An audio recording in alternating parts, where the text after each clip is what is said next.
dilihat dari asal jika dilihat dari asal usul bahasa.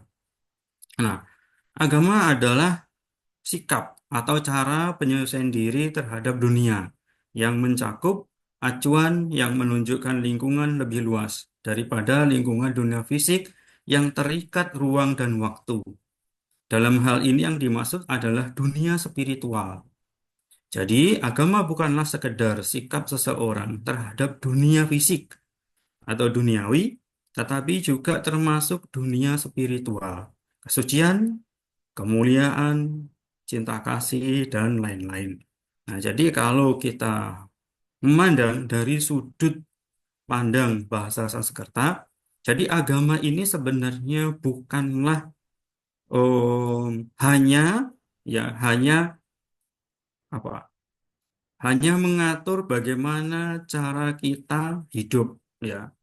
Jadi bukan hanya mengatur bagaimana cara kita hidup dengan norma-norma yang ada di dalam agama, tetapi sebenarnya mempunyai tujuan. Mempunyai tujuan apa? Mempunyai tujuan yang lebih penting adalah meningkatkan spiritual kita. Ya.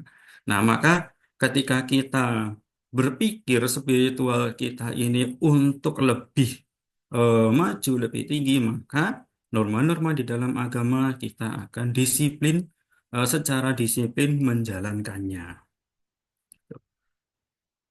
Nah, kemudian, nah ini agama di Indonesia ya. Negara Indonesia adalah negara yang berasaskan Pancasila dan bukan negara agama.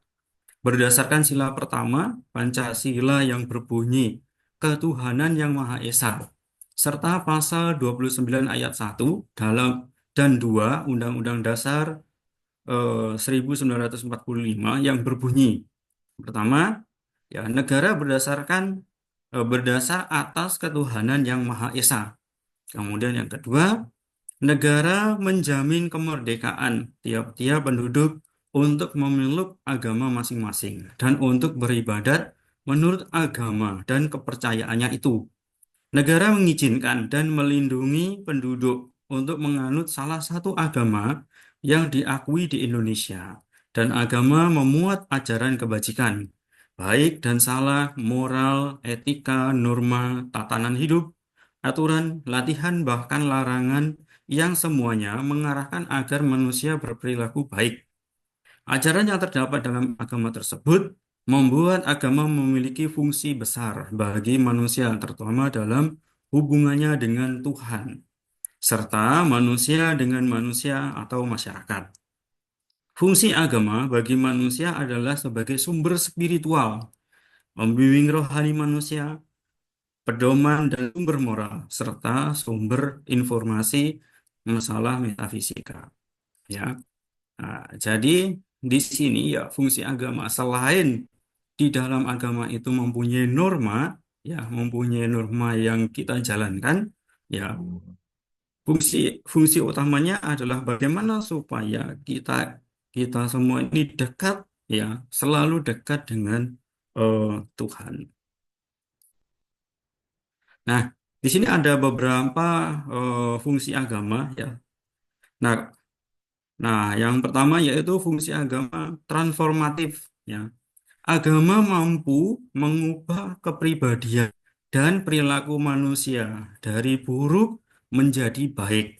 Ya, ketika kita mendekatkan diri dengan Tuhan, menjalankan perintah agama, ya maka tentu agama itu menganjurkan supaya kita melakukan hal-hal yang baik dan meninggalkan hal-hal yang buruk.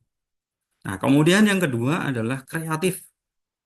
Ya, agama mampu mendorong umatnya untuk menjadi produktif, baik untuk diri sendiri maupun lingkungannya. Ya, jadi selain yang transformatif ini, Bapak Ibu, ya ini adalah bagaimana mengubah diri kita yang dari buruk ke yang baik.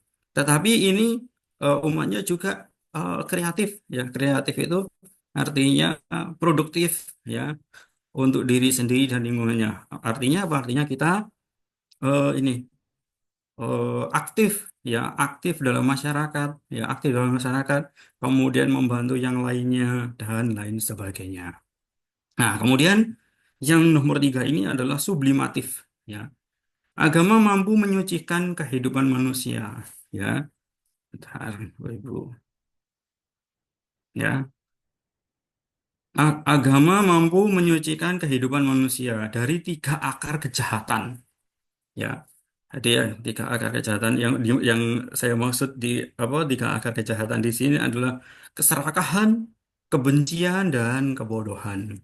Ya, jadi ketika kita mendekatkan diri ya pada Tuhan, ya kita akan mengetahui ya eh, apa namanya yang yang dimaksud dengan keserakahan itu apa, yang dimaksud kebencian itu apa, dan yang dimaksud dengan kebodohan kebodohan ini, kebodohan jiwa di sini, ya kebodohan jiwa. Nah, kemudian yang keempat yaitu edukatif, ya agama mampu mendidik masyarakat, mempunyai memiliki nilai-nilai spiritual yang tinggi. Ya. Nah, jadi karena kita mendekatkan eh, diri ya pada Tuhan ya, melakukan norma-norma agama, maka kita sudah otomatis kalau itu kita lakukan, kita akan memiliki nilai-nilai spiritual yang tinggi. Dan tentu Bapak Ibu pasti sangat senang ya apabila ada keluarga atau ada sanak saudara ya yang mempunyai atau memiliki nilai-nilai spiritual yang tinggi. Nah, kemudian yang kelima ini adalah penyelamat. Ya. Nah, agama mampu menyelamatkan manusia dari penderitaan. Ya, artinya apa? Jadi artinya ketika kita mendekatkan diri pada Tuhan, nah kita ini mempunyai keikhlasan yang luar biasa. Artinya apa? Artinya ketika kita mengalami kesulitan, kita akan ikhlas menjalaninya. Begitu juga kalau kita mempunyai kebahagiaan, sukacita, ya itu juga tentunya sangat ikhlas. Nah, sebenarnya di sini ada tujuh, ya, ada tujuh, namun ini saya tuliskan lima. Nah, kemudian yang keenam itu, ya, nah, kemudian yang keenam itu adalah fungsinya kedamaian, ya, kedamaian, ya, artinya agama mampu membuat masyarakat eh, memiliki rasa damai dari kesalahan yang dibuatnya.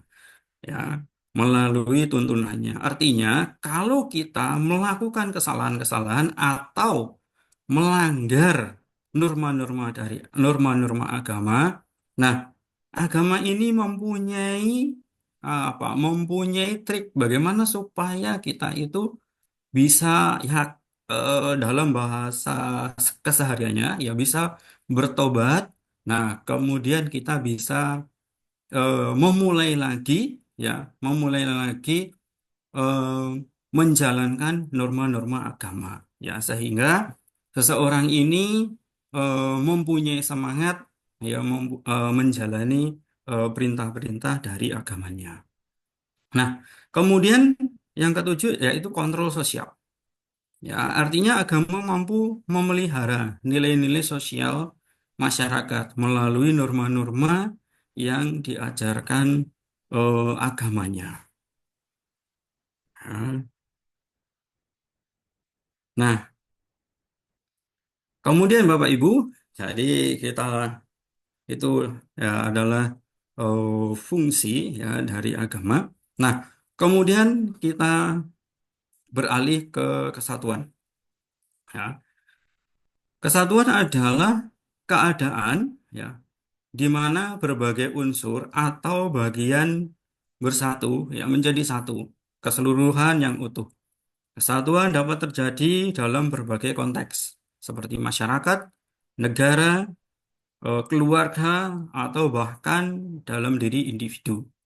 Nah, nah, kemudian yang kedua yaitu kesatuan dapat bermanfaat juga dalam berbagai konteks seperti menciptakan lingkungan yang aman. Ya, tentu ini sudah kita rasakan di lingkungan kita masing-masing. Ya, kemudian membangun masyarakat yang inklusif dan berkelanjutan, meningkatkan produktivitas dan inovasi, meningkatkan kestabilan emosional anak-anak, kemudian meningkatkan kemampuan mengatasi tantangan bersama.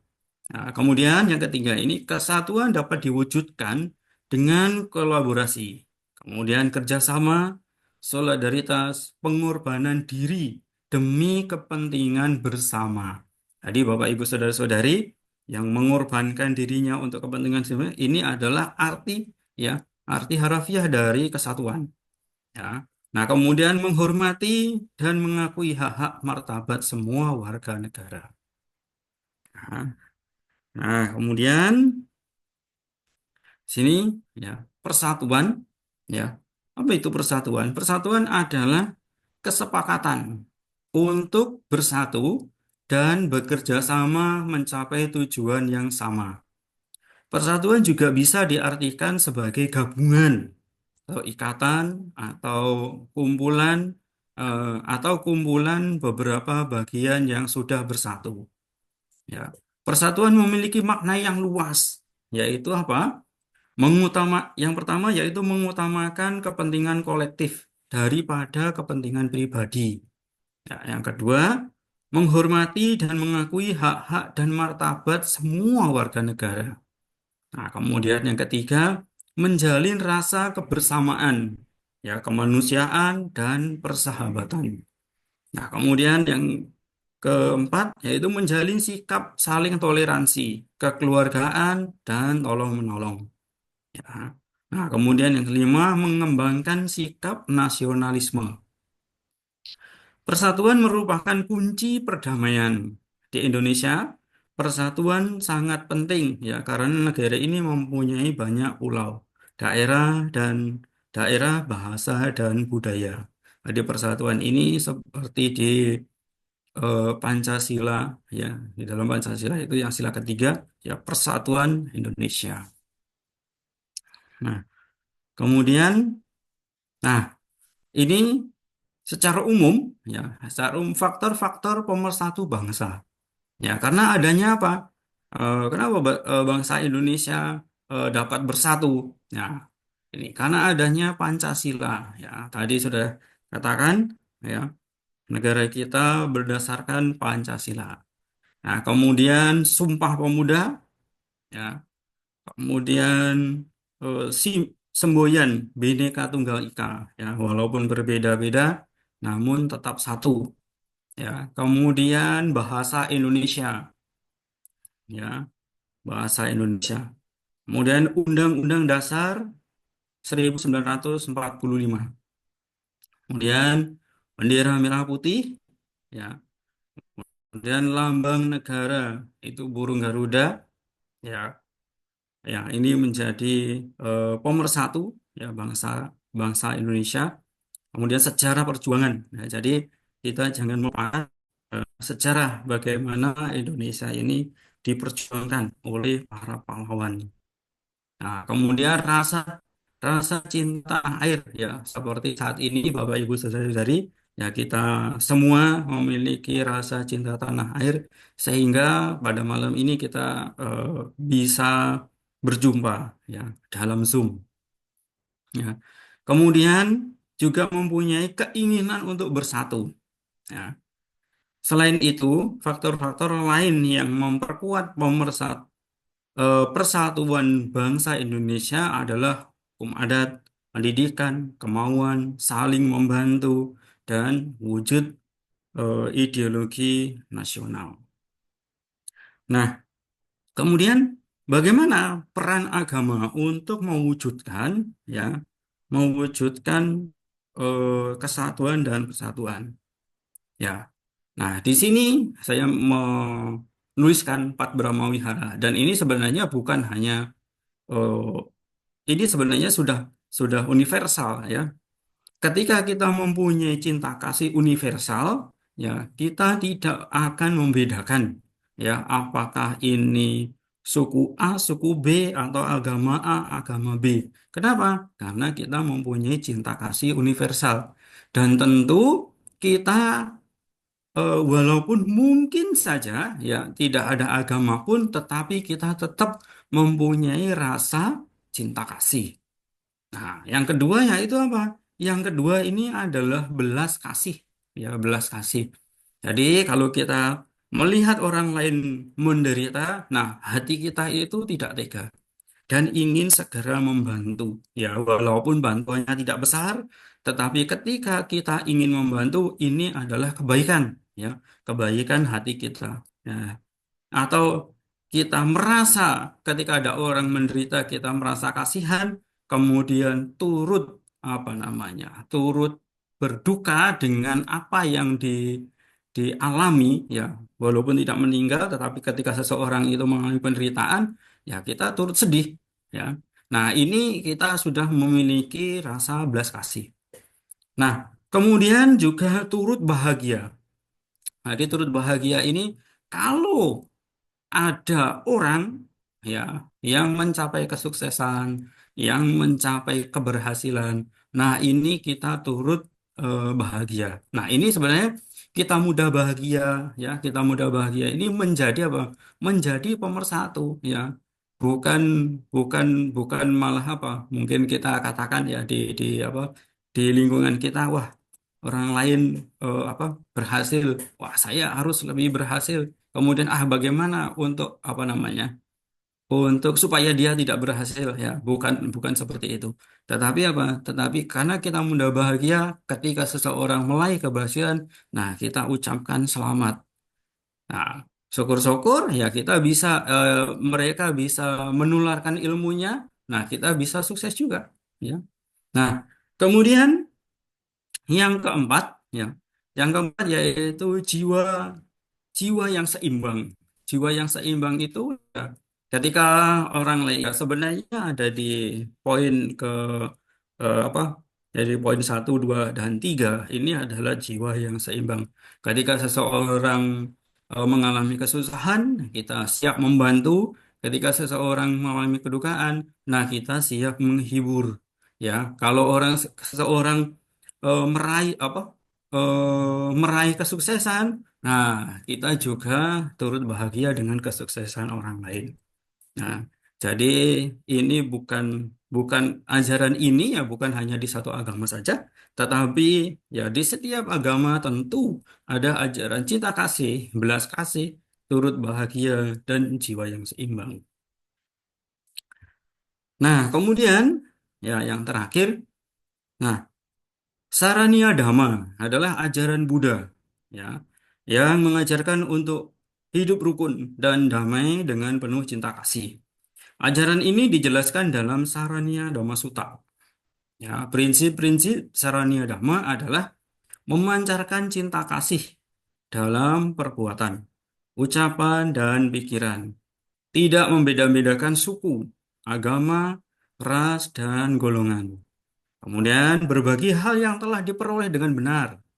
Ya, artinya kalau kita memperoleh apa? Memperoleh sesuatu, nah kita bagi itu ya dengan adil gitu. Nah, kemudian menjalankan kehidupan yang bermoral, tidak melukai perasaan orang lain.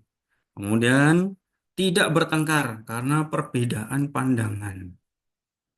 Prinsip-prinsip prinsip-prinsip Sarania Dhamma dapat diterapkan dalam kehidupan sehari-hari untuk menumbuhkan kecerdasan interpersonal.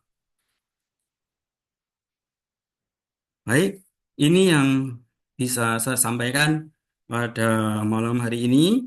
Ya, semoga apa yang saya sampaikan pada malam hari ini dapat memperkuat kesatuan dan persatuan kita. Terima kasih.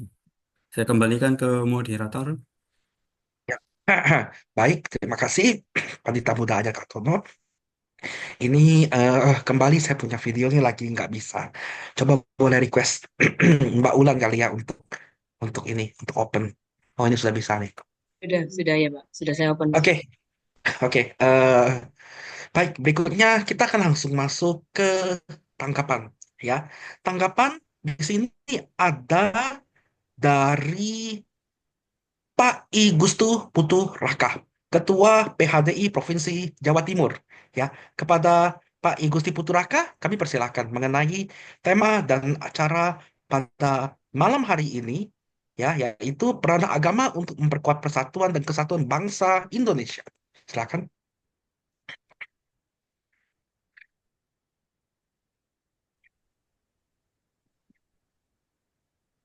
Ya, terima kasih Pak Singgih Purnama. Terima kasih Pak Ajar Katono, nggih, Pak Pendeta Mundang, nggih. Luar biasa tadi penyampaiannya, singkat, padat, penuh makna, begitu nggih. Bapak Ibu yang kami hormati, Assalamualaikum warahmatullahi wabarakatuh. Salam sejahtera untuk kita semua. Shalom, salam kebajikan, Om Swastiastu. Bapak Ibu yang kami hormati, oh ya, satu lagi, apa Mbak Retno Salam ini? semua saudara. Ya, salam Iya, semua salam saudara. semua saudara. Ya, mohon maaf, Iya. belum terbiasa. Dimaklumi karena Pak Putra ini baru pertama kali bergabung bersama kita ya Ya, Bapak Ibu. mohon maaf Bapak Ya, Ibu. Bapak-Bapak. Ini tema yang apa namanya, yang sangat menarik dan memang seharusnya selalu kita dengung-dengungkan ya. Bagaimana entah itu peran agama, peran adat, peran masyarakat itu untuk kesatuan dan persatuan bangsa. Jadi itu hal yang selalu harus kita dengung-dengungkan, harus kita ingat-ingat, karena itulah dasar kita menjadi satu bangsa Indonesia ini kan gitu. Saya ingin sedikit flashback ya mungkin ya. Negara Indonesia ini kalau saya lihat sih termasuk negara yang unik ya. Unik, kemudian khas. Karena apa? Karena negara Indonesia ini tidak ada bangsanya sebenarnya.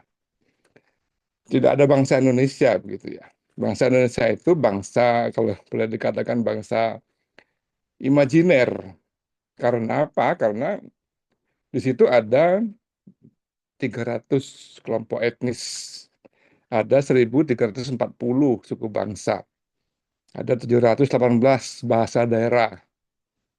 Dan apa namanya, kalau bicara kalau secara geografis ya pulau-pulaunya lebih dari 17.000 begitu ya.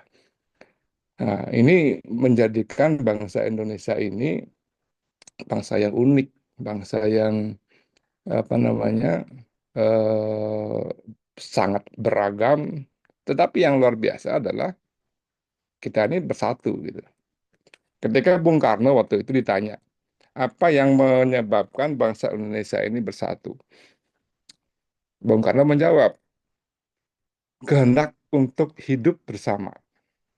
Jadi seluruh kelompok etnis, suku bangsa itu mempunyai kehendak yang sama untuk hidup bersama menjadi satu bangsa Indonesia.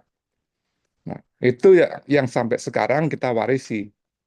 Nah, justru itu yang sampai sekarang kita harus pertahankan juga gitu ya. Jadi kita pewaris-pewaris ini hendaknya selalu mengingat-ingat itu bahwa kita menjadi satu bangsa ini karena ada kehendak untuk hidup bersama.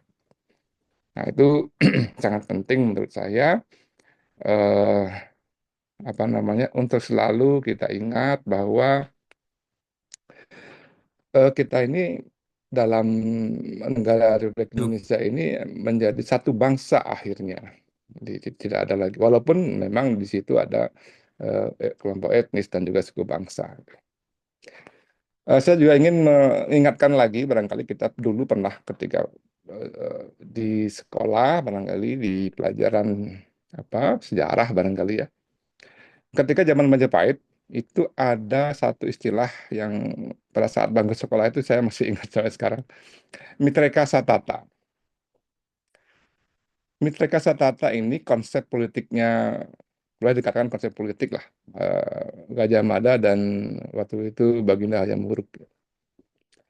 Mitreka Satata ini artinya senantiasa atau terus-menerus mempertahankan persahabatan.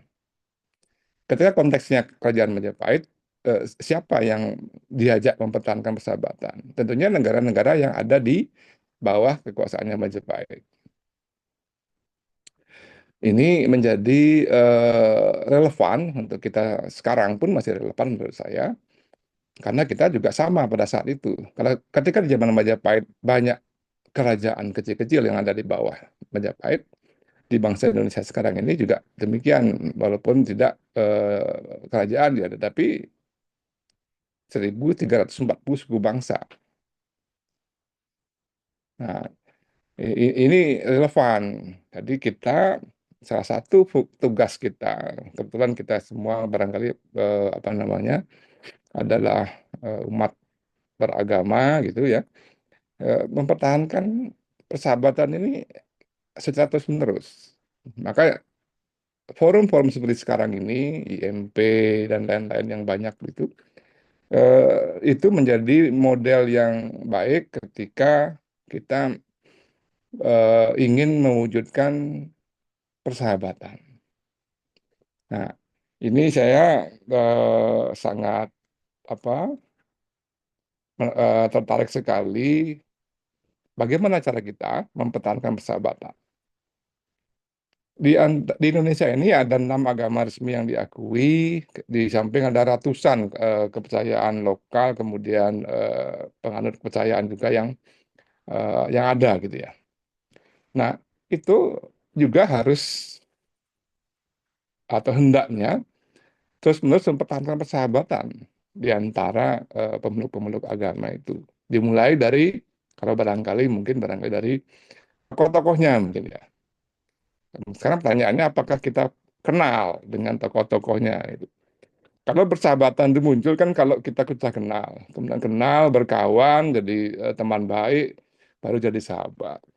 Nah, barangkali kenal saja belum, barangkali begitu. Nah, itu forum-forum seperti ini menjadi menjadi sangat baik, menjadi apa sesuatu yang sangat penting dalam rangka mempertahankan persahabatan itu. Paling tidak mengenal dulu, kemudian menjadi apa namanya teman, sahabat, nah, kemudian mempertahankan itu ditularkan kepada nantinya ketika teman-teman kita atau kawan-kawan kita melihat bahwa tokoh-tokohnya rukun, kenal semua, guyub rukun seperti itu, tentunya ini menjadi modal yang luar biasa ketika apa namanya umat kita di seluruh apa daerah barangkali melihat seperti itu, mereka akan sangat senang. Kemudian eh, tentunya kalau seperti itu sangat penting bagi kita ternyata sangat penting bagi kita untuk mempelajari sejarah. Jadi sejarah itu kenapa kita bisa atau penting karena tadi itu alasannya bahwa kita harus memiliki kebanggaan sebagai bangsa yang besar. Itu bisa didapat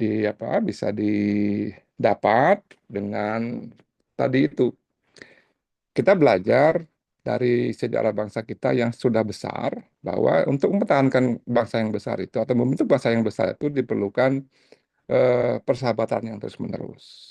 Nah, dari situ kemudian ketika kita belajar itu, maka kita mempunyai kebanggaan bahwa kita ini bangsa yang besar dan ke depan nanti kita tetap memiliki alasan yang kuat untuk menjadi satu bangsa.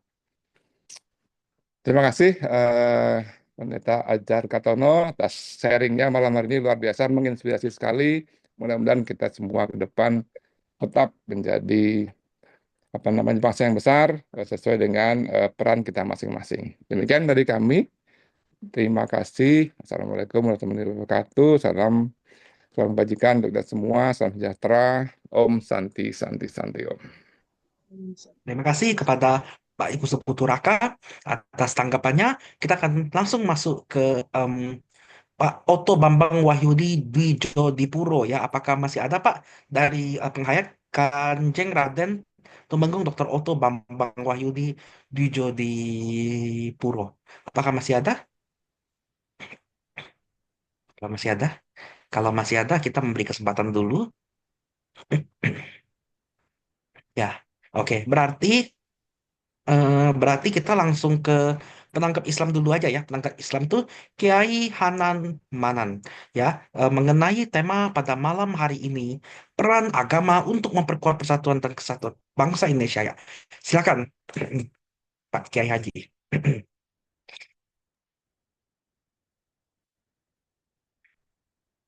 Jadi, salam semua saudara untuk semua Salam semua yang saudara. hadir pada Zoom malam hari ini.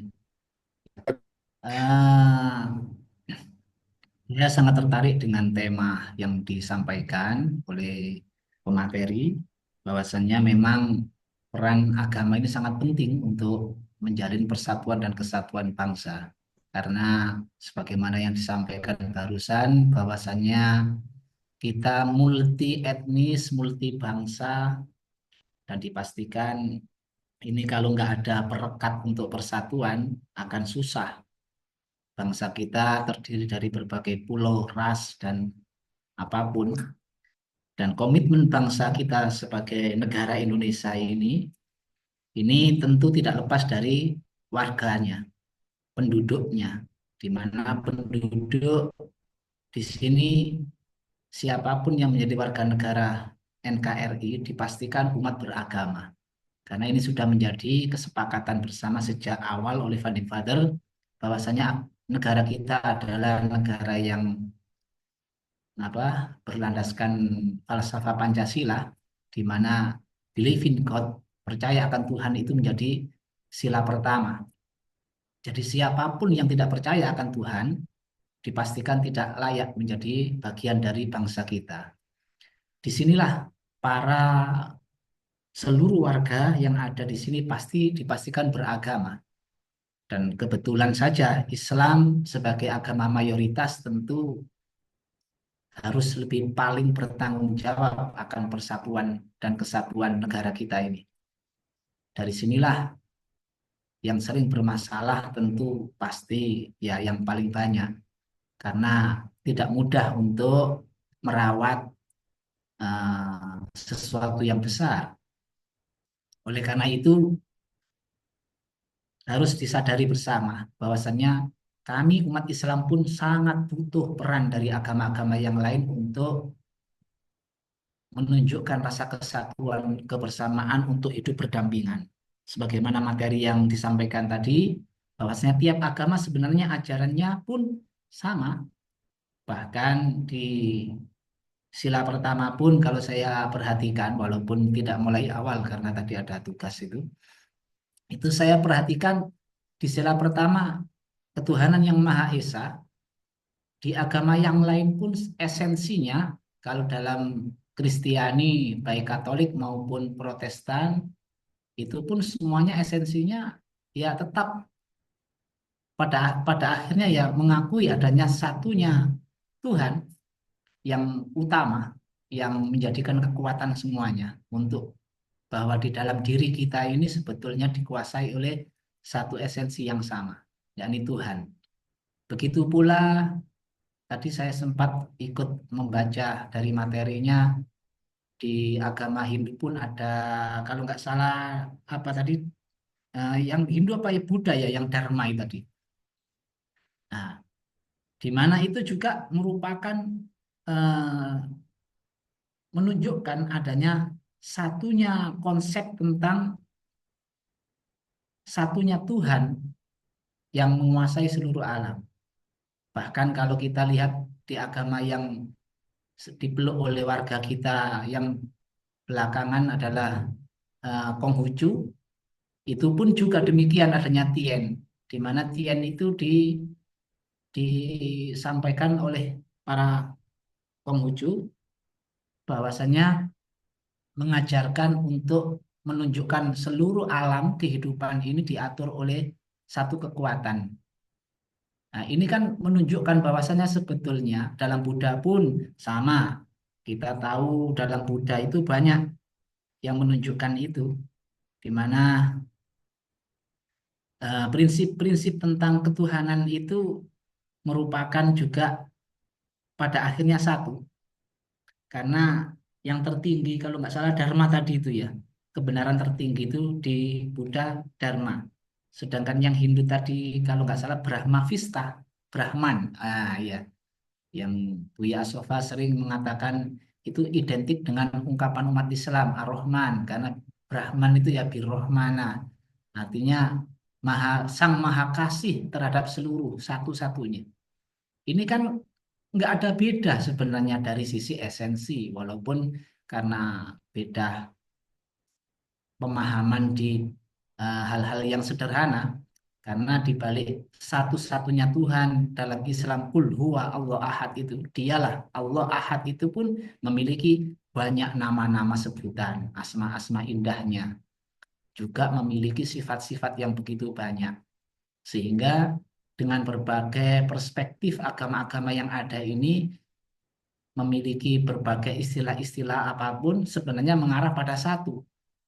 Nah, kesatuan sebagai umat beragama yang bertuhan yang Maha Esa inilah yang melahirkan rasa persatuan yang sama. Dan tentu akan diberikan contoh agung. Dalam hal ini kami selaku umat Islam diberikan jiwa Muhammad.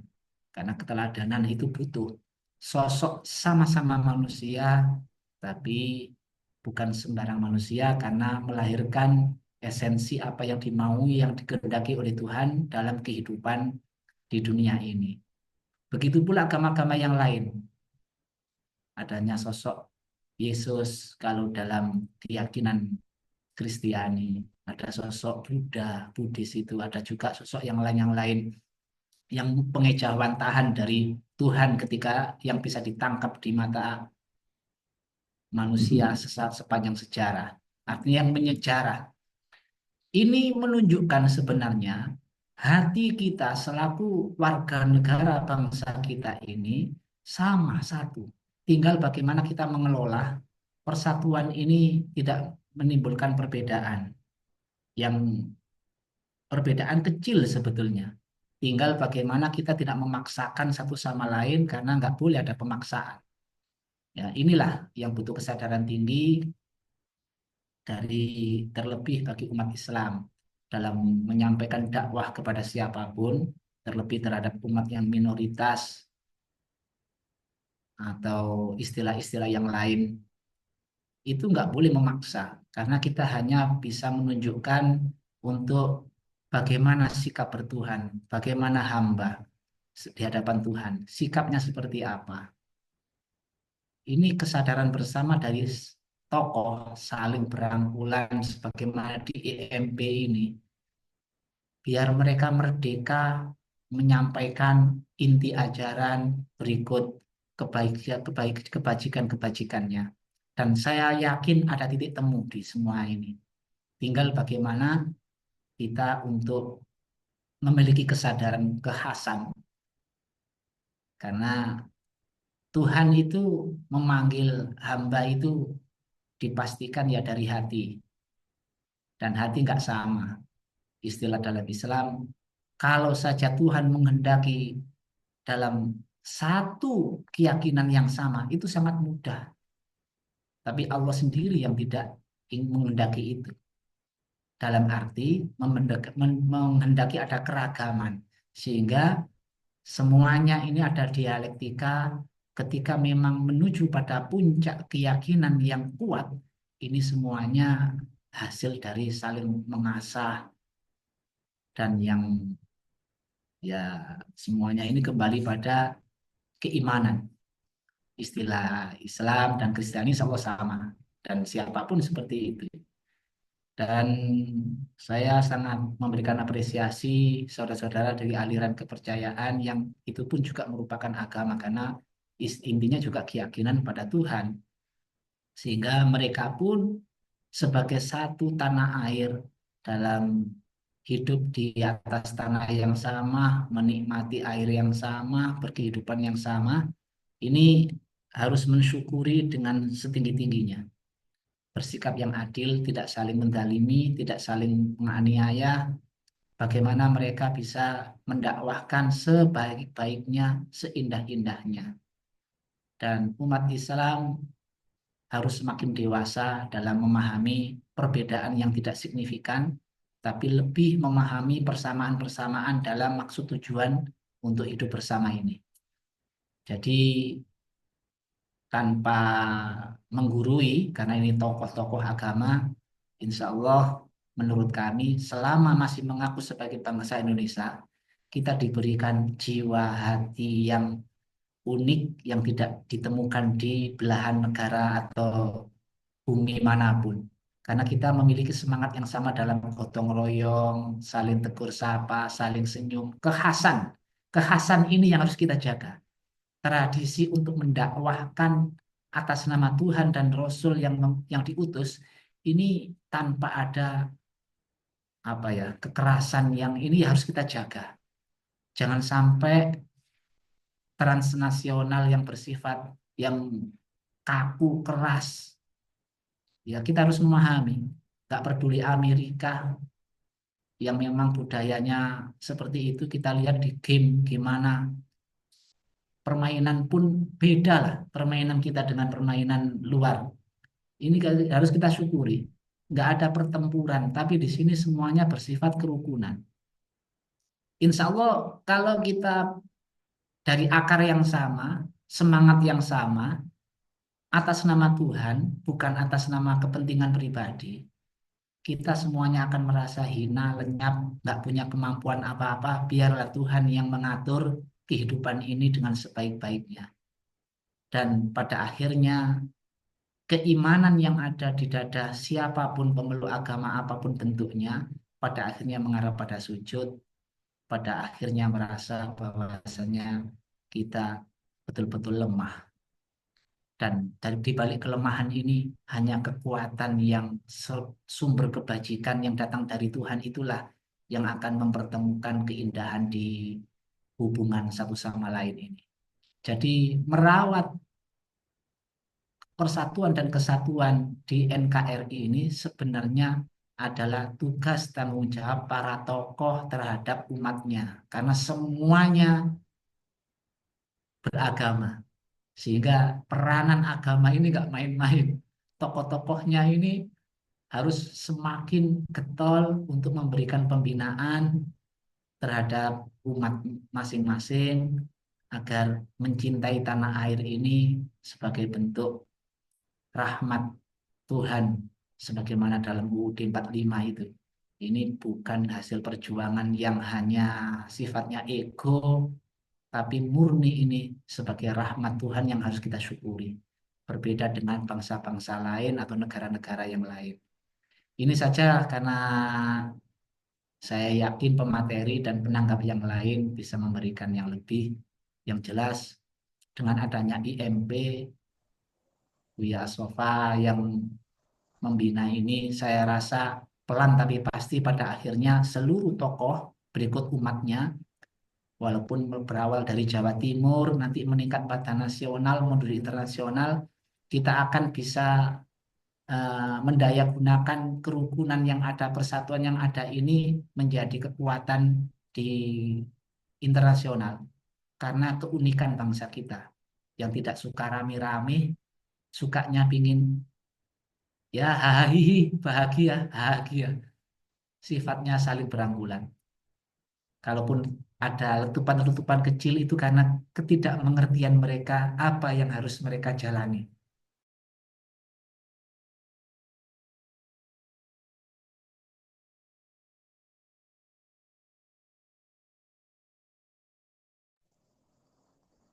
Ya, tes. Pak Kiai Hanan Manan masih di sini, Pak?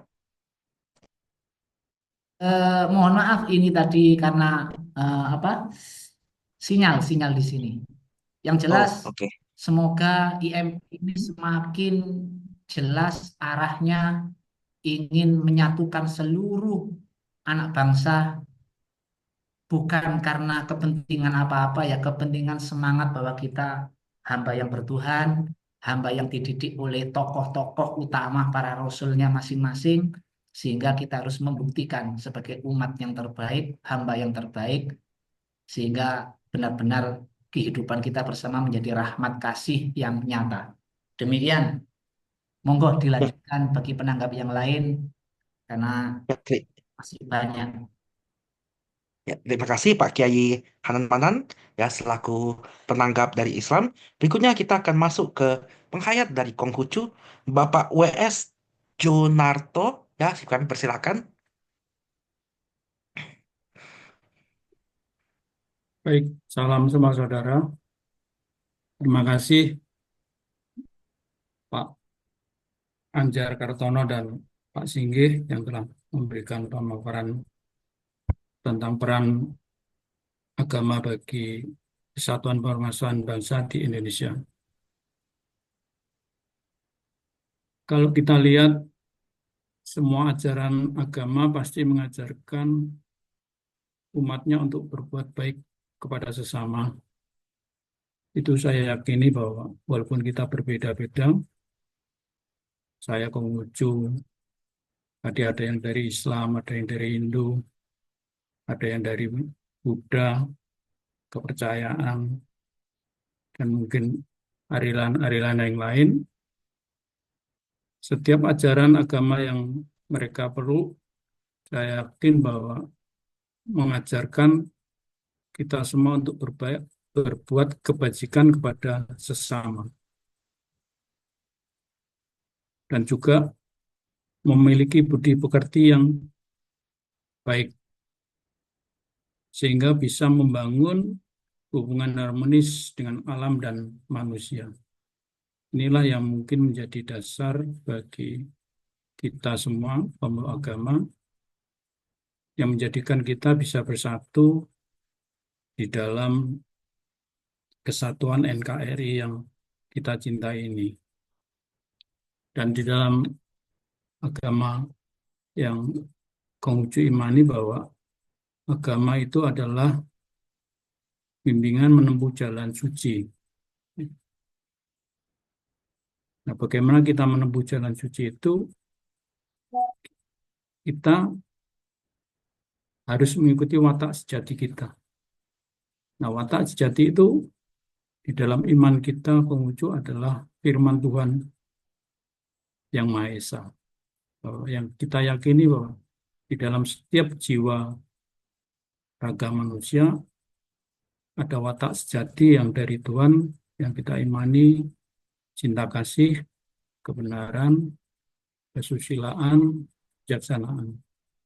Dan itulah yang harus kita pegang, yang kita laksanakan, yang kita lakukan dalam berbuat kebajikan kepada sama, memiliki budi pengerti, sehingga kita mampu membangun hubungan yang harmonis dengan sesama dan alam semesta ini.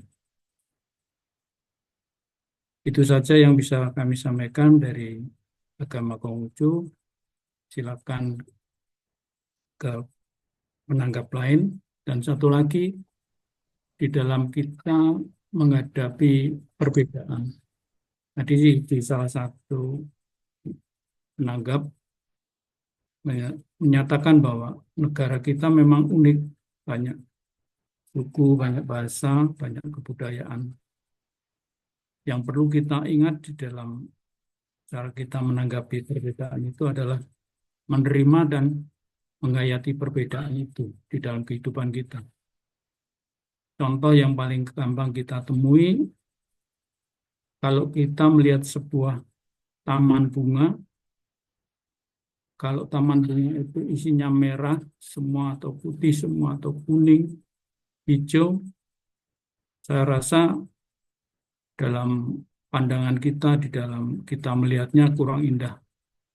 Lain halnya kalau di dalam suatu taman itu ada merah, kuning, hijau, bersatu di dalam satu lingkungan, itulah yang akan menjadikan pemandangan yang indah dan menyejukkan hati kita.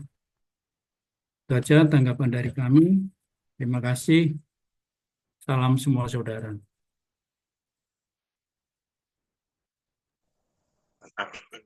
Ya, terima kasih kepada Pak W.S. Jonarto ya selaku terkait dari Konghucu. Baik, berikutnya kita akan langsung masuk ke pertanyaan ya.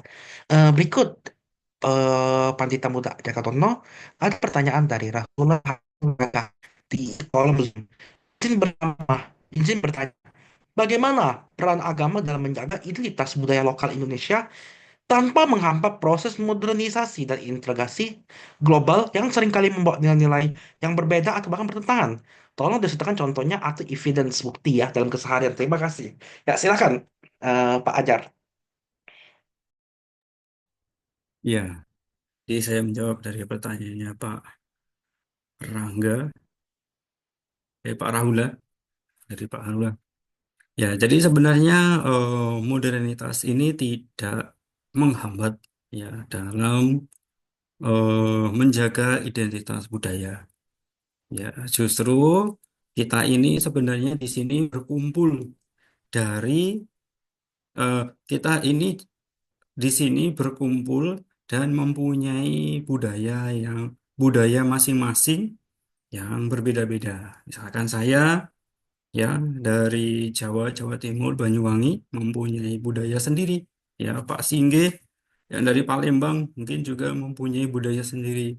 Ya, mungkin dari Pak Junarto juga mempunyai budaya sendiri. Tapi justru apa? Modernitas ini menyatukan kita di sini, ya, di IMP ini, atau juga bisa di ini FKUB. Ya, tetapi kita lebih sering berkumpul di IMP ini. Ya, jadi tergantung dari sebenarnya tergantung dari bagaimana kita menggunakan modernitas ini. Karena apa? Karena modernitas ini terus maju, ya. Dan agama tentu juga bisa maju dengan menggunakan modernitas. Ya, saat ini kita mungkin Bapak, Ibu yang lainnya bisa ada yang menggunakan laptop, ada yang menggunakan HP. Ini adalah bukti modernitas yang mendukung ya, yang mendukung penyampaian tujuan kita, ya tujuan kita. Nah, tapi ya kita mempunyai tujuan tujuan yang sama ya, satu tujuan, namun mungkin dengan cara yang berbeda. Dan kita wartakan di EMP ini ya supaya kita sama-sama tahu kalau apa, kalau kita mempunyai tujuan yang eh, sama itu ya, Pak Pak Rahula. Ya, terima kasih. Ya, terima kasih kepada Pak Rahula atas pertanyaannya. Kembali, Pandita Muda Ajakan Tondo ada pertanyaan yang masuk dari Vera Estuning. Izin bertanya, sejauh mana peran agama sebagai sumber moral dan etika dapat mengatasi perpecahan dalam masyarakat multikultur? Terima kasih. Ya, jadi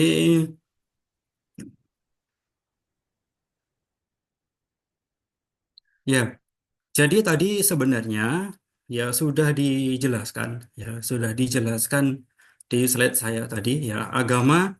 Saya kira semua agama ini mempunyai cinta kasih yang universal, ya. Mempunyai cinta kasih yang universal, mempunyai belas kasih, kemudian turut berbahagia. Kalau kita ya beragama dengan berdasarkan cinta kasih, belas kasih, ya tentu perpecahan ini akan apa? Tidak akan terjadi, ya, tidak akan terjadi karena tujuan kita beragama tentu kita mendekatkan diri kita pada Tuhan, ya. Bukan masalah ini bukan masalah benar atau tidak, tetapi yang tahu siapa? Yang tahu adalah diri kita, sedekat mana kita sedekat mana kita dengan Tuhan, bagaimana kita mengaplikasikan ajaran agama ini, eh, mengaplikasikan ajaran agama dalam kehidupan sehari-hari, ya. Tadi juga eh, sepertinya di Sarania Dhamma tadi ya. Jadi semakin kita semakin kita menaati atau menaati perintah agama, ya menjauhi larangan agama, ya tentu di sini tingkat spiritual kita juga lebih tinggi. Ketika tingkatan spiritual kita ini lebih tinggi, tentu ya perpecahan-perpecahan itu ya kita akan bisa menghindari, ya. Nah, di sini sebenarnya adalah peran agama itu, ya. Peran agama adalah untuk menghindari justru perpecahan, eh, baik itu sesama, baik itu antar dan lain sebagainya. Jadi seperti itu.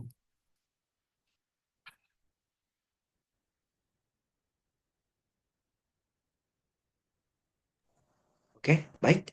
Terima kasih kepada PMD Ajar Katono. Berikutnya, ini ada pertanyaan kembali yang masuk di kolom komentar dari Rodi Basuki. Salah satu benefit keuntungan dari umat memeluk agama atau berkepercayaan kepada Tuhan Yang Maha Esa adalah menjadi fondasi untuk bisa hidup berdampingan secara damai dan toleransi tinggi atas perbedaan yang ada. Namun, tidak bisa kita pungkiri di realita kita temui ketika seseorang belajar agamanya lebih atau over, malah menjadikan ia seorang kelompok ekstremis yang malah bertolak belakang dengan tujuan dasar beragama. Sebagai pemersatu bangsa, golongan ini malah menjadi sumber pemecah bangsa. Mereka menghasut, menyalahkan yang berbeda keyakinan, dan membenarkan golongan mereka sendiri. Bagaimana langkah IMP untuk mencegah hal yang tidak kita inginkan bersama ini terjadi? Terima kasih. Ya, jadi eh, kita saja yang katakanlah dalam tanda kutip kita berbeda-beda bisa bersatu. Ya, kita yang berbeda-beda bisa bersatu. Nah, kenapa yang justru sama tidak bisa bersatu? Ya, karena apa? Merasa sudah menguasai semua ilmunya, tetapi apa? Tetapi dalam praktiknya, ya tadi sudah dikatakan lagi, dalam praktiknya itu harus mempunyai dasar. Dasarnya apa? Cinta kasih yang universal. Kalau kita beragama dengan ego, ya, ya nanti nanti eh, jadinya akan seperti itu, ya. Kenapa? Karena agama bisa ditafsirkan berbagai macam. Yang tadi saya mengungkapkan definisi agama itu, nah itu mungkin dari saya, ya, mungkin dari bapak-bapak yang lain, nah mempunyai definisi sendiri-sendiri. Nah, apakah itu benar? Benar, ya, untuk kita sendiri itu benar. Tetapi kita juga tidak bisa memaksakan orang lain yang tidak mengakui itu benar untuk menjadi benar. Ya. Nah, jadi kalau kita memaksakan dengan mungkin kita belajar dan lain sebagainya, nah malah apa? Malah jadinya akan terjadi perpecahan, ya, malah akannya terjadi perpecahan. Padahal apa? Padahal kita, ya, belajar agama itu tujuannya untuk apa? Untuk kesatuan dan persatuan. Maka dasarnya kita belajar agama harus jelas. Kalau dasarnya adalah ego, ya, nah ini berarti ada yang keliru dalam kita belajar.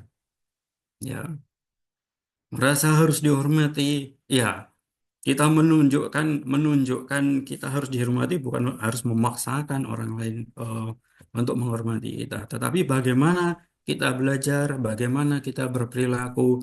Nah, orang lain yang akan menilai dan mereka akan menghormati tanpa adanya paksaan. Ya, jadi seperti itu. Ya, dasarnya harus harus benar dulu. Ya, dasarnya menurut saya dasarnya harus benar dulu. Kita belajar agama dan kita mempraktikkan ajaran dari agama. Itu demikian. Ya, baik. Terima kasih, Romo Ajar. Ini ada tanggapan dari Rahula Hananuraga. Ini memberi tanggapan Bapak Ibu, intinya begini Bapak Ibu. Kalau setiap agama mengajarkan cinta kasih, lalu buat apa kita saling membedakan? Mencari persamaan bukanlah kunci, tapi carilah kebersamaan dalam suatu perbedaan. Terima kasih.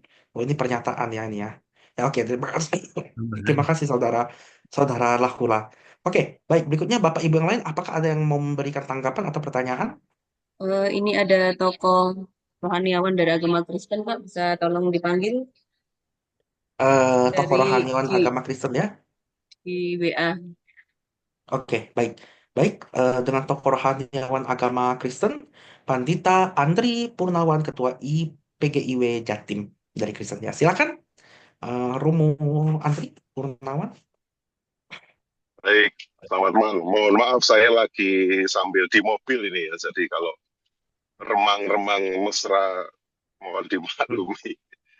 Siap, Romo. Ya, Bapak, terima kasih Pak sudah menyempatkan. selamat malam Romo Ajar, Pak Singgi, dan juga poro sedulur sedoyo. Salam semua saudara. Ya, topik malam ini menurut saya normatif tapi menarik.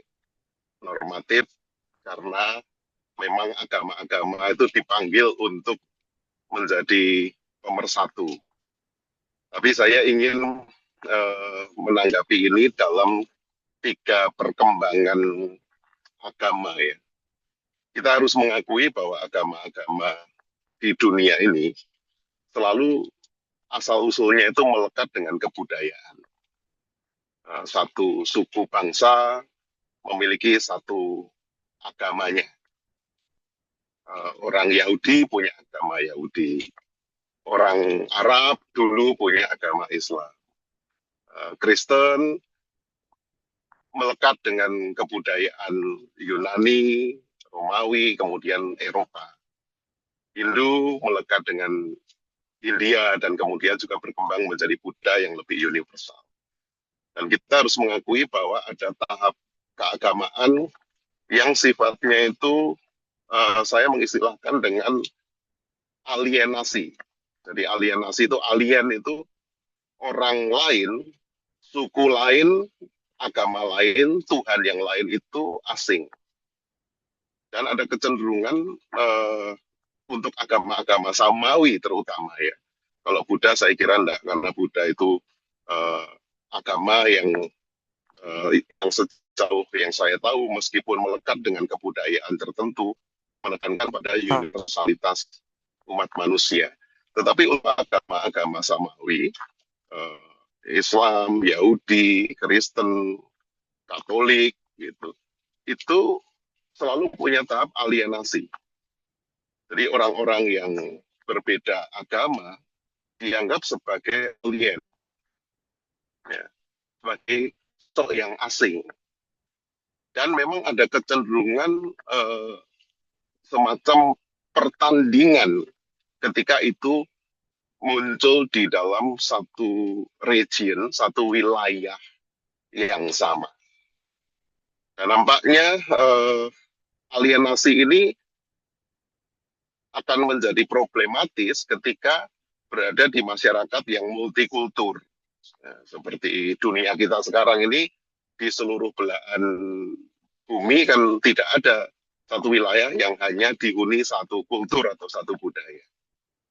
Dan penghayatan agama yang tekstual, yang mengasingkan orang lain, itu pasti walaupun agama itu mengajarkan kebaikan, tetapi di dalamnya juga ada kaidah-kaidah tentang cara pandang, cara hidup, dan seterusnya.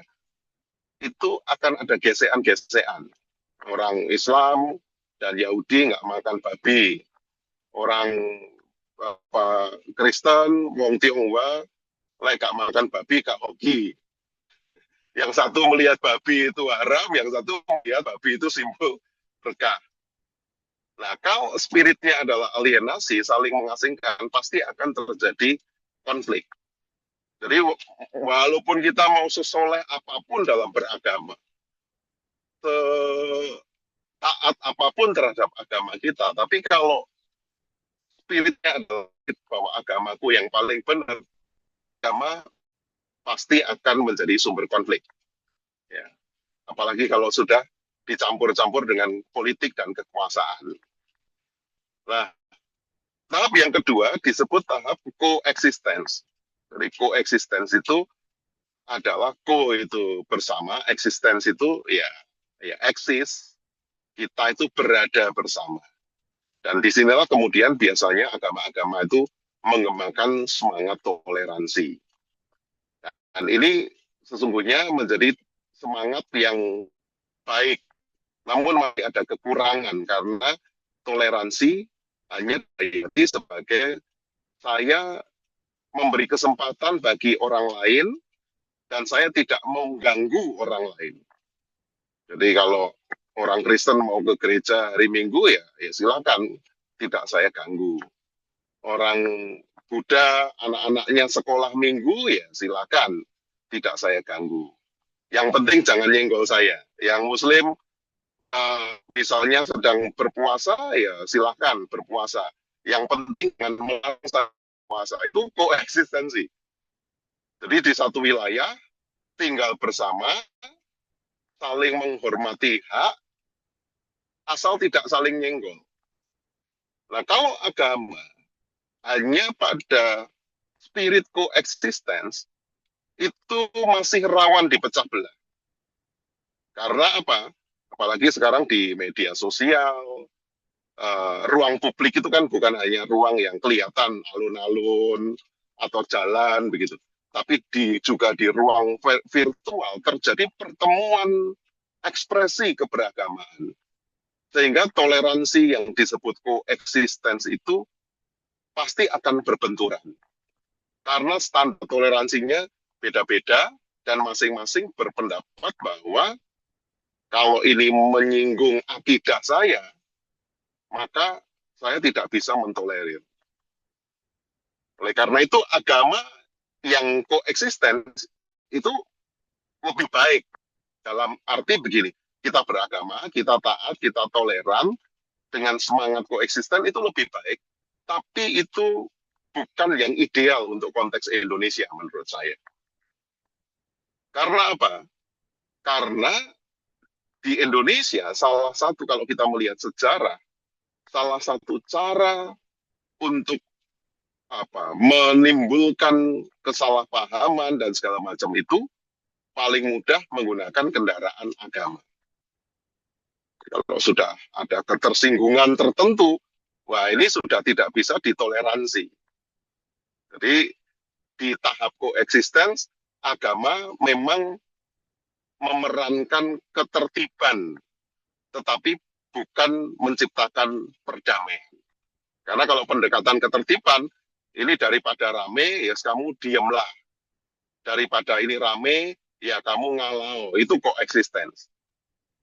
Nah, bagaimana yang ideal? Menurut saya ada tahap yang ketiga, saya meminjam istilahnya Profesor Wismo Adi, ya, seorang pendeta yang punya concern besar di dalam toleransi di tengah masyarakat kultural, itu disebut sebagai pro-existence. Jadi pro-existence itu lebih dari tinggal bersama, tetapi kita mendukung keberadaan orang lain. Saya contohkan misalnya rumah saya, itu kanan kiri tonggo itu Muslim. Ketika tetangga yang Muslim itu mengadakan pengajian dan kemudian mereka kekurangan karpet, aku duwe kelebihan karpet, karpetku tak selangno, karpet saya pinjamkan. Ketika GKI Darmo Satelit, gereja tempat saya melayani, itu Natalan, tiba-tiba Banser itu datang untuk menjaga gereja tanpa disuruh, tanpa diperintah, tapi dengan ikhlas ikut menjaga. Itu adalah spirit pro-existence. Jadi kita mendukung, mengadvokasi, bahkan melindungi ekspresi keberagamaan orang lain. Nah, inilah yang untuk di Indonesia perlu perjuangan. Dan IMP saya kira dengan salam semua saudara, itu melampaui salam toleransi. Karena apa? Kalau toleransi itu, ya wes kowe gak tak ganggu, silahkan menunaikan agama dan keyakinanmu sesuai dengan kepercayaanmu. Mulai kebatinan ya silahkan, tapi jangan nyenggol. Itu salam toleransi. Tetapi salam semua saudara adalah setiap orang yang menjadi komponen bangsa ini, bahkan lingkungan dan semesta, itu adalah saudara kita yang harus kita jaga. Nah, yang dibutuhkan berarti agama-agama perlu rendah hati. Istilahnya itu tidak menilai dirinya terlalu tinggi. Kalau Kristen masih selalu melihat dirinya yang paling benar, pasti gak iso pro-existence. Karena apa? Mau datang, ikut duduk, di tengah-tengah ibadahnya orang Buddha aja, itu dianggap sebagai apa? Wah, menyalahi imanku. Yang Muslim mau masuk ke pura, wah, iki menyalahi akidahku. Tetapi kalau kemudian pro-existence, orang itu mendukung keberadaan dan bahkan secara tulus turut melindungi ekspresi keberagamaan orang lain, maka itulah yang disebut agama mempersatukan bangsa. Semakin beragama seseorang, semakin semangatnya untuk menjadi penolong, pelindung, pendukung bagi orang yang berbeda semakin besar. Dan itu syaratnya adalah agama tidak menilai dirinya terlalu tinggi. Ora rumongso paling bener, kalau meminjam Gus Nisam, bener itu durung tentu benar belum tentu tepat. Tidak merasa dirinya paling mulia, tidak merasa, saya juga tidak boleh merasa diri saya paling hebat, tidak merasa bahwa ini paling dekat dengan Tuhan, tidak merasa paling kudus, karena toh agama di dalam sejarahnya adalah sebuah produk kebudayaan. Yaitu tanggapan saya, kalau secara Kristiani itu ada satu ayat ya di dalam Matius 5 ayat 45 itu dikatakan, hendaklah kamu sempurna seperti Bapamu yang di surga sempurna, yang menerbitkan matahari bagi orang baik, orang yang jahat, yang menurunkan hujan bagi orang benar dan orang yang tidak benar. Semoga agama-agama di Indonesia bisa sampai pada tahap pro-eksisten melalui Indonesia merayakan perbedaan. Salam semua saudara. Ya, terima kasih Mo Andri atas tanggapannya ya. Dan di sini kita ada kembali eh, penghayat dari agama Islam. Hanan mau menambahkan? Silakan Pak Kiai Hanan. Oh iya, terima kasih atas waktunya. Saya sangat mendukung apa yang disampaikan barusan. Bahwasannya memang agama itu kan memang bernilai keyakinan. Bagaimanapun sesuatu yang bernilai keyakinan itu sifatnya sangat privat, sehingga dipastikan merasa paling benar itu seakan-akan harus. Karena keyakinan kalau ragu-ragu kan nggak jadi keyakinan.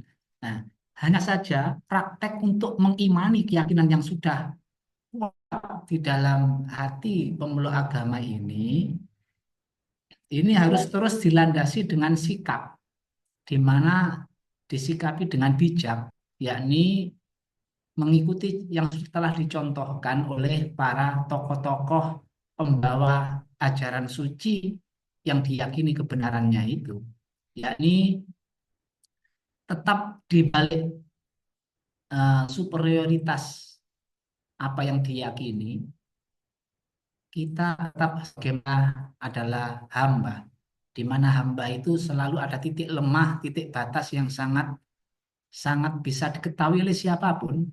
Sehebat manusia pemeluk agama menerjemahkan Tuhannya, tetap ada batas bahwa dirinya itu ada ego yang harus direndahkan dalam Islam atau apalah yang lebih lebih dalam lagi fana, bahwa kita itu sebetulnya bukan apa-apa dan bukan siapa-siapa. Karena itulah nggak ada boleh pemaksaan atas keyakinan. La ikraha fiddin itu. Yang kedua, untuk menunjukkan bahwa ego kita melemah di balik kebenaran mutlak atas apa yang disampaikan oleh Tuhan untuk kita yakini itu, maka mesti ini sikap egois itu harus hilang. Artinya sederhana ini wong Jawa ngarani kudu iso guyon. Nah, inilah ciri khas dari pemeluk agama Islam yang dipimpin oleh yang hatinya jembar. Tokoh yang hatinya sangat luas, sangat merasa istilah jembar hati, istilah Buya Sofa itu. Sebagai pemeluk agama di balik keyakinan yang kuat, tapi harus jembar hati untuk menerima segala bentuk perbedaan ini karena keterbatasan kita. Sebenar apapun nggak mungkin bisa kita pahamkan kepada semua atas apa yang kita yakini. Oleh karena itu harus kita mengakui ada batas-batas kelemahan dalam diri sehingga merasa butuh bantuan, saling butuh apa ya, pertemanan, kehidupan bersama, bahkan kudu iso guyon. Nek guys guyon gak perlu mimpin. Istilahnya gitu. Karena apa? Seringkali sikap-sikap egois itu ya karena kita nggak mampu menyadari kekurangan diri masing-masing, kelemahan kita masing-masing. Satu contoh sederhana ya, kayak tadi di pondok ini sebenarnya ingin sejak awal untuk dipancarkan di hadapan jamaah yang rutin itu. Tapi karena internetnya trouble, jadinya ya baru bisa dipancarkan sekarang ini. Ini menunjukkan keterbatasan kita dan terlebih antar tokoh harus bisa isuk guyon dan itu biasanya cepat selesai. Dan inilah keunikan yang menurut kami yang alhamdulillah bangsa kita, negara kita itu orang-orangnya itu dalam menerapkan agama itu enggak dibalik kehusukan, keseriusannya terhadap Tuhan, tapi terhadap sesama manusia cek isuk guyon. Masih bisa bercengkrama, berhahi, enggak sehingga masalah-masalah yang sebetulnya itu sangat mungkin menjadi konflik akan redam dengan sendirinya. Dan inilah yang dibutuhkan kearifan itu. Cik isok guyon, santai, bahwa kita sebetulnya nggak segagah yang kita yakini. Karena di balik kebenaran yang kita yakini sebetulnya menurut orang lain pun sebetulnya masih kurang. Dan kita akui. Sehingga saya rasa dengan adanya IMP yang ingin Indonesia merayakan perbedaan ini akan menjadikan kita semua dengan legoe legowoe hati yang jembar itu kita masih bisa bercengkrama, bertawaria. Mana Pak Uto ini yang biasanya suka guyon ini? Kalau ada Pak Uto juga renyah. Jadinya indahlah hidup ini. Nggak boleh serius-serius banget dalam urusan sosial. Tapi dalam urusan memang murni dengan Tuhan, itulah tempat kita untuk bersujud. Demikian yang ingin kami sampaikan, biar hati kita selalu bening, nggak ada masalah apapun. Karena hidup ini kalau nggak bisa santai, bisa damai, nanti pada akhirnya kebenaran itu akan menjadi pertanyaan, tanda tanya besar. Istilahnya tadi, bener tapi gak bener tadi. Itu yang bisa kami sampaikan. Mohon maaf. Monggo dilanjut mawon. Ya, terima kasih Pak Kiai Hanan Manan. Ya, berikutnya, hmm, ya apakah PMD Ajar Katono ingin menanggapi balik mengenai tema kita pada malam hari ini? Kalau ada.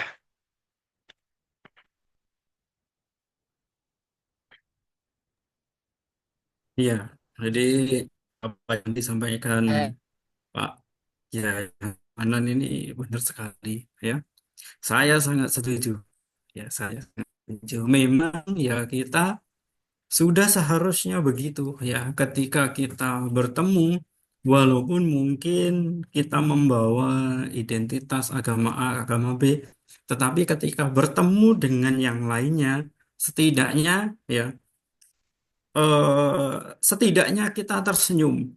Kemudian ya kita saling bercanda supaya ya katakan Pak Yai Hanan Manan tadi ya kita jangan jangan terlalu serius ya jangan terlalu serius. Ada kalanya justru karena dalam suatu agama itu kita harus harus apa tadi rendah hatinya harus harus apa harus pol gitu ya supaya kita bisa saling menghargai dengan satu dengan yang lain.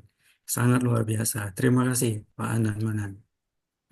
Ya, baik. Terima kasih Romo Ajar. Tadi berikutnya ada yang resen ya, Pak Januari ya. Mungkin kalau mau silakan Pak Januari Haryanto, boleh di-unmute. Ya, Ya, silakan Pak Januari Haryanto. selamat malam semuanya, salam semua saudara, salam Salam semua sejahtera sobat. selalu memberkati kita. Saya ini saya menyoroti sedikit tentang agama ya, memang banyak multi tafsir ya, agama yang inilah yang itulah kan begitu. Tapi yang saya ketahui dari beberapa orang-orang duran istilahnya ya, waktu zamannya Mendagrinya Pak Cahyokumolo maupun Bapak Mahfud MD itu mengatakan bahwa agama itu ormas, organisasi, di mana di situ berkumpul dari masing-masing keyakinan.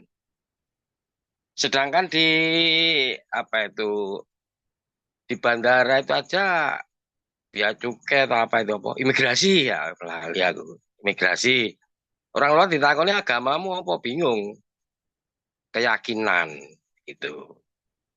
Lalu menyoroti lagi IMP ini sebenarnya ini wah kudu dicontohkan pemerintah ini. Karena apa? Karena nggone FKUB ini kepercayaan nggak katut itu. Nggak ada itu. Nah, terus terlebih lagi dengan ucapan salam saudara, salam semua saudara. Nah, ini loh, definisinya saudara ini mari kita sama-sama pahami. Artinya apa? Definisinya apa toh? Saudara itu bukan seiman, ya, ya, bukan satu agama. Nah, yang disebut saudara itu adalah baik ketemu baik. Baik ketemu baik itulah saudara. Baik ketemu buruk. Walaupun satu agama atau seiman, pasti akan terjadi pertikaian. Jelas itu. Nah, maka di sini ya kita sangat bersyukur kudune penyelenggara pemerintah ini nyontoh IMP gini loh. Nah, seperti itu. Jadi, Di dalam mewarah kami itu ada ajaran mewarahnya yang menyebutkan manjing ajur-ajir, istilahnya begitu. Begitu loh Mbak Nan, bahasa Jawa nih, manjing ajur-ajir. Artinya apa bahasa Indonesianya? Menyatu dengan segala unsur kepercayaan agama. Tidak pandang suku, ras, dan golongan apapun. Karena perlu diketahui bahwa kita bermasyarakat itu bukan amal perbuatannya, tapi lebih kepada sisi kemanusiaannya. Menungsane gitu loh bahasa Jawa nih yayanan. Awake dhewe kumpul karo menungsane, bukan dengan pakartinya. Makanya saya nggak alergi masuk gereja, masuk masjid, masuk nggak alergi saya. Karena saya memandang sisi manusianya. Karena sudah jelas bahwa agama itu pasti berketuhanan. Tapi, ada tapinya loh ini. Tapi ada oknum ya, ada oknum beragama tapi gak berketuhanan. Sehingga apa? Ya, muncullah rasa iri dan dengki. Anak perlu saudaranya sendiri dinaik ke kafir, bener enggak? Nah, makanya penyelenggara negara ini kudunya untuk IMP. Ya harus ini. Harus ini. Sayangnya waktu ada salah seneng Surabaya tahun kemarin di Hotel Wisdom itu, arta sampai ke ngono ya kakean sing kakean apa ki kakean sing usul dadi aku gak kumanan. Rasa nasional tahun kemarin itu. Monggo, terima kasih.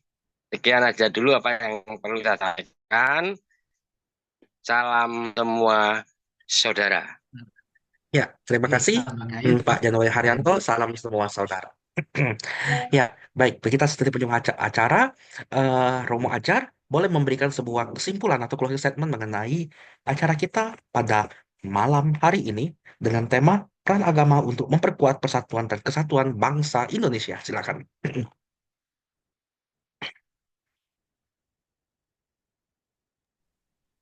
Baik, terima kasih. Ya, untuk mengakhiri pertemuan pada hari ini, ya tentunya yang perlu kita ingat adalah apa?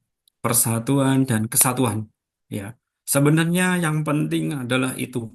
Ya, Nah, kemudian agama mendasari hal itu. Nah, dengan kita belajar agama, semakin kita belajar agama, ya semakin kita mendalam, tentu kita akan mencapai puncaknya. Mencapai puncaknya yaitu apa? Mencapai puncaknya yaitu persatuan dan kesatuan itu lagi, ya. Karena semakin kita belajar agama, ego kita tentu akan semakin terkikis. Dengan semakin terkikis, semua orang akan sama, ya. Agama A, agama B hanyalah label, tetapi apa? Tetapi sebenarnya yang penting adalah prakteknya itu. Nah, mari dengan beragama yang baik, ya, mari kita tingkatkan persatuan dan kesatuan di Indonesia. Terima kasih. Ya, baik. Terima kasih kepada PMD Ajakan Tonton atas malam hari ini. Wah, sangat luar biasa mencerahkan kita semua dan salam semua saudara. Ya, baik. Saya akan kembalikan ke Bu Wulan. Ya, salam Ya, semua silakan Bu Wulan Lestari. saudara. Baik, disampaikan terima kasih kepada moderator kita dengan Upacarika Singgih Purnama yang sudah memandu jalannya diskusi kita pada malam hari ini, dan juga kepada narasumber pemateri yang sudah memberikan wawasan baru, pengetahuan baru buat kita semua, dari narasumber kita dari tokoh rohaniawan agama Buddha, yaitu dengan Pandita Muda Ajar Katono. Terima kasih Pak Ajar, sangat bermanfaat buat kita semua. Dan juga kami sampaikan terima kasih kepada seluruh tokoh rohaniawan yang sudah hadir, baik dari Kiai Hanan Manan, dari Bapak Puturake, dari Pendeta Andri, dari Wense Junarto, dan yang lainnya. Juga yang telah memberikan pemaparan, tanggapan untuk kita semua tentunya yang sangat bermanfaat buat kita semua. Di sini para tokoh rohaniawan selalu dari Senin ke Senin menanamkan eh, tentang keberagaman sehingga tidak memicu konflik sesama warga negara. Jadi kita bisa saling menghargai, kita saling menghormati, dan yang penting kita tidak memaksakan keyakinan kita kepada orang lain. Di sini kami sangat mengapresiasi kepada seluruh tokoh rohaniawan yang sudah dengan sukarela mengedukasi masyarakat luas tentang bagaimana peran agama, yaitu sebagai landasan moral, spiritual, dan etika dalam bersosial, berbangsa, dan bernegara demi mewujudkan persatuan dan kesatuan bangsa. Baik, Bapak Ibu, sampai jumpa di Senin mendatang dengan tema yang berbeda dan juga dari tokoh rohaniawan dari agama yang berbeda juga. Di Senin depan, jangan lupa untuk mengisi absensi dan kuesionernya untuk penerbitan e-sertifikat. Terima kasih dan wassalamualaikum. Salam semua saudara. Salam semua saudara. Nah,